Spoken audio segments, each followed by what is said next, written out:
اس budget میں جو موٹے موٹے آئٹمز آپ کے سامنے نظر آئیں، کیا پلسز اور مائنسز جو آپ اس کا انالیسز دیں گے؟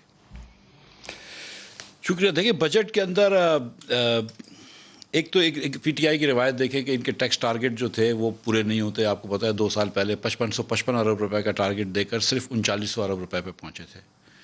پہلے سال ادھر تک بھی نہیں پہنچے تھے جہاں ہم چھوڑ کے گئے تھے. اس سال یہ کہہ رہے ہیں کہ 5829 ارب روپے پہ، جو کہ 24% انکریز ہے. اور اگر ان کے نمبرز مان بھی لیں کہ 4% 5% گروتھ ہوگی اور 8% ہوگی، پھر بھی 11% کہاں سے آئے گا؟ اور اس کے بعد چلو انہوں نے 300 اور کچھ 83 ارب روپے کے نئے ٹیکس لگائے، کچھ 100 ارب روپے کی چھوٹ دی ہے، نیٹ 200 کچھ 250 ارب 350 ارب روپے کے نئے ٹیکس لگائیں.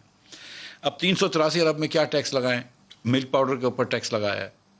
383 ارب روپے میں بولتے ہیں غریب لوگوں کے ہیلپ کے لیے ہم نے گاڑیوں کو ایک کمپنی ہے صرف سوزوکی موٹر کمپنی کو تو فائدہ ہو رہا ہے، لیکن بائیسیکل کے اوپر آپ نے سیلز ٹیکس لگا دیا. سائیکل کے اوپر؟ بائیسیکلس کے اوپر جی. ہم کیونکہ غریب لوگوں کی ٹرانسپورٹ کے لیے مسئلہ حل کر رہے ہیں، اس لیے ہم نے سوزوکی جو گاڑی 15 لاکھ کی ہوتی ہے اس پہ ٹیکس کم کر دیا، لیکن بائیسیکل کے اوپر سیل ٹیکس لگا دیا. چینی کے اوپر ہم نے تھوڑا سا سیل ٹیکس بڑھا دیا.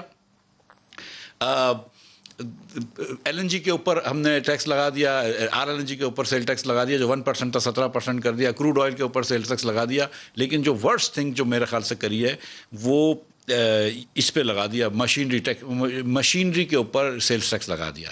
اب یہ مشینری کا جو سیلز ٹیکس کون سی مشینری؟ تمام کوئی بھی مشینری آپ امپورٹ کرتے ہیں جی، اس کے اوپر سیلز ٹیکس لگا دیا. اب وہ ہوتا ہی ہے کہ یہ واپس ہو جائے گا 2 سال بعد 2.5 سال بعد اس کمپنی کو 2-2.5 سال کے اندر واپس تو ہو ہی جائے گا، کیونکہ آپ کمپنی اگر 100 کروڑ روپے کا مشین آج لیتی ہے تو اس سے آپ 17 کروڑ روپے ٹیکس لے لیں گے. جب اس کی 2 سال میں اتنی سیل ہو جائے گی تو اس کو ریفنڈ ایڈجسٹ کرے گا، وہ جیسے بھی ایڈجسٹ کر لے گا.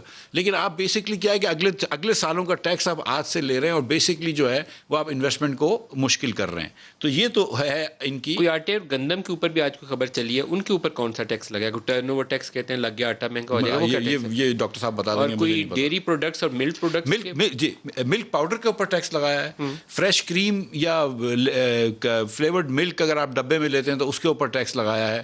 یا آپ یوگرٹ لیتے ہیں، دہی اگر ڈبے میں لیتے ہیں تو اس کے اوپر ٹیکس لگایا ہے. کھلی دہی کے اوپر ٹیکس نہیں لگایا ہے. تو یہ آپ کے خیال میں نیگیٹو آئٹمز ہے. کوئی پلس بھی گنوائیں گے؟ پلس کیا ہے؟ پھر میں 2 چیزیں بڑی اچھی ہوئی ہیں، میں یہ بھی بتا دوں. بہت اچھی کیا ہوئی؟ ایک یہ کہ وہ 12 قسم کے ود ہولڈنگ ٹیکسز ختم کیے، یہ میرے خیال سے بڑی ایک اچھی وہ چیز ہے.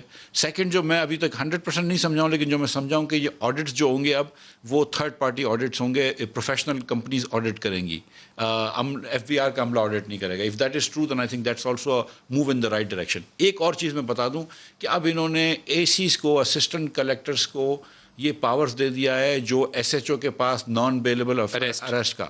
تو اب یہ کسی دکاندار کے پاس جاتے ہیں، اس کو کہتے ہیں کہ بھائی تم کہہ رہے ہو کہ تمہارا 80 لاکھ کا منافع ہوا ہے لیکن ہوا 1 کروڑ 20 لاکھ کا ہے، لیکن اب یہ بحث جو ہے وہ بعد میں ہوگی، پہلے تم تھانے میں جا کے بند ہو. تو جب چارج وہ ریز کرے گا تو چارج کے ساتھ ہی اس کو گرفتار کرنے کا اس کو اختیار دے دیا. تو یہ ایف بی آر کو نیب بنا رہے ہیں. ڈاکٹر صاحب بھی بھگت چکے ہیں نیب، میں بھی بھگت چکا ہوں نیب. نہ جائے تو اچھا ہے. نہیں نیب نہیں، اب آپ کو پولیس والا پکڑے گا.